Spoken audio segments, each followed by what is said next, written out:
Hey there. Oh, look who wanted to join me for the talk. Hey there. My pup wanted to join me for the talk. I just wanted to hop on here. Before I hop on here, hi, my name is Antoinette Amber. I'm a licensed mental health professional and a human being. And I basically started this channel to make mental health more relatable, right? Like, I'm the kind of person, if someone tells me what to do, that's okay, but I rather see it, right? I rather kind of experience it. So that's my goal for this channel, to kind of just connect with people, hopefully build a community regarding mental health, start important conversations, and just let you into my world, right? Like, see how even a mental health professional practice self-care and provide some tips. So today I have 5 self-care tips, and I really thought about doing this video mostly because the season is changing, right? And many people suffer from what's known as seasonal affective disorder, also short for, or people often use the acronym SAD for it, which is really fitting. Basically what it is individuals experience symptoms of depression, right? And those symptoms increases even if a person is not previously diagnosed with depression as the weather changes. And one of the major reasons is that the days are so much shorter. New York City for you. The noise, if you guys hear it. But the days are so much shorter, right? And we have so much less sun. And the interesting thing about sunlight is that the sunlight actually helps our body create vitamin D. And low levels of vitamin D can actually cause a person to mimic symptoms of depression.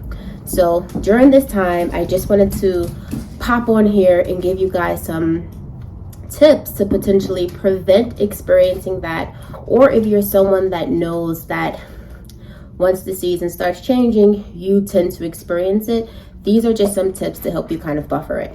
And I can be scatterbrained, so I wrote them down. Okay, so number 1, and just before we even get started with this, I'm giving you very basic things that can help improve your mood and just help you jumpstart a self-care routine. So number 1, I definitely recommend prioritizing going for a walk every single day. Many of us are still working from home, so that means we are sedentary most of the time. We're seated, right? Even therapists, right? Our job is basically sitting down talking to people. So I would highly recommend that if you are mostly seated, commit to getting up even every hour just to go for a walk, right? If you don't have the luxury of going outside to get that sun that we spoke about, just get up and go to the bathroom. Even if you don't have to use the bathroom, throw some water in your face, go to the water cooler, just get up and move. Preferably, it would be amazing if you're able to get outside and get some sun because of what we talked about with the vitamin D, but also just getting some fresh air, changing your environment, just kind of going outside and even practicing mindfulness, right? Like enjoying your neighborhood, whatever that might be, right? It really helps us to jumpstart mood boosting behaviors, basically. So something as simple as just going and staying committed to every single day, I'm going to go for a walk. Highly recommend that. Number 2, I'm trying to figure out how to read my own handwriting, but number 2, drinking half your weight in water, right? So I know many people have a goal of drinking, well, people that like water have a goal of drinking a gallon of water, but studies actually show that that can be excessive, right?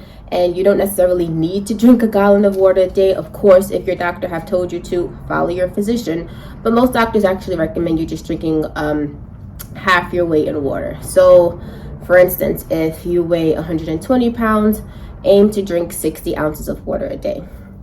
And I say this one in particular because dehydration actually can be the cause of a lot of mood altering experiences, right? So before we just jump to medication, before we jump to doing a bunch of more intense things, let's start with the basics. Like, am I dehydrated? Am I getting enough water? For instance, if a person is dehydrated, you can feel really fatigued and lethargic, right? So always start with the basics. Are you getting enough water? Aim to get half your weight of water a day. Okay, moving on along. Number 3, engage in 20 to 30 minutes of physical activity every single day, or as often as you can, right? I would say no less than 3 times a week. If you can do it every single day, that's amazing. And I specify physical activity over exercise because this can be difficult, right, to get to the gym all the time and dedicate to traveling there, going there, and actually spending time in the gym. So physical activity can be whatever you need it to be. It can be dancing to Beyonce, it can be whining in the mirror, it can be whatever. It can be running around with your 2-year-old kids, whatever that might look like for you. It can also just be that walk, right? Like, for instance, if you don't have the ability to get up for a couple of minutes every hour during your workday, you can commit to, let's say, before you go to work in the morning, go for that 20-minute walk. Or, this guy really is trying to distract me. Or once you get home, go for that 20-minute walk. Another easy way of doing this, or practical way of doing this, is taking the stairs. If you work in a building and there's an option to take the stairs over the elevator, always take the stairs. These little micro habits and changes definitely create bigger habits, bigger changes, and you'll definitely see long-term effects. Okay, so moving on along. Number 4, monitor what you eat.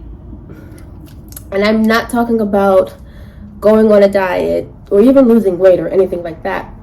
But you know, you heard that saying, you are what you eat? It's kind of true, right? Like, for instance, if you wake up every day and your breakfast is, especially in America, it's probably common breakfast, and I'm in America, I'm in New York City. If you wake up every day and your breakfast is pancakes, bacon, eggs, I don't know what else people have, grits, and this is making me hungry, and biscuits. That sounds amazing, but how do you typically feel after you eat? If you had that breakfast, you're probably going to feel lethargic, basically, right? You're probably going to feel really, really tired. So I would recommend eating foods that are mood boosting, right? Like breaking your fast, which is all breakfast is, with fruit, with water.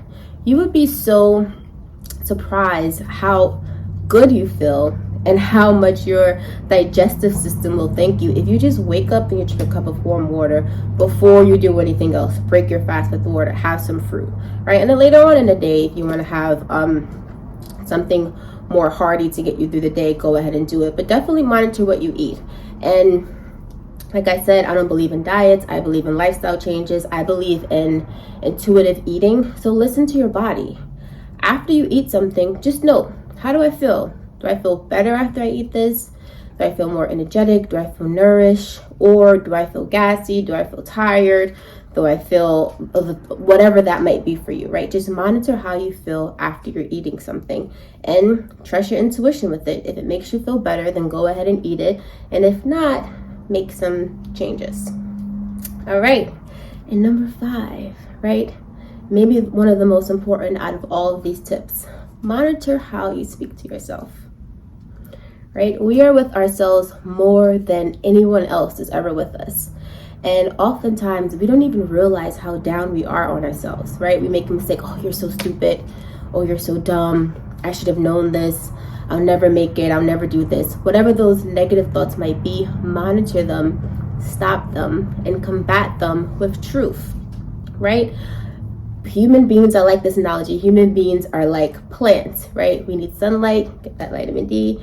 We need some water, and we need to be fed kind words, right? So definitely you want to start with loving and taking care of yourself, because if you're constantly around someone who's putting you down, saying negative things to you, you're probably not going to tolerate that. You probably wouldn't even stay around that person. But if that person happens to be you, we can't escape ourselves. So definitely monitor the way that you speak to yourself. I hope these self-care tips were helpful to you. I hope you implement them. My last recommendation would be try to implement your self-care routine as soon as possible, right? Like, don't wait for the season to completely change, for winter to hit, for the days to get much shorter. I'm having some flashbacks because I remember last year here in New York, it was getting dark like around 4:30, and it was just, the mood was just not great, right? It was a mood killer for many of us, especially if you work 9 to 5, because by the time you get outside, it's dark. But anyway, I digress.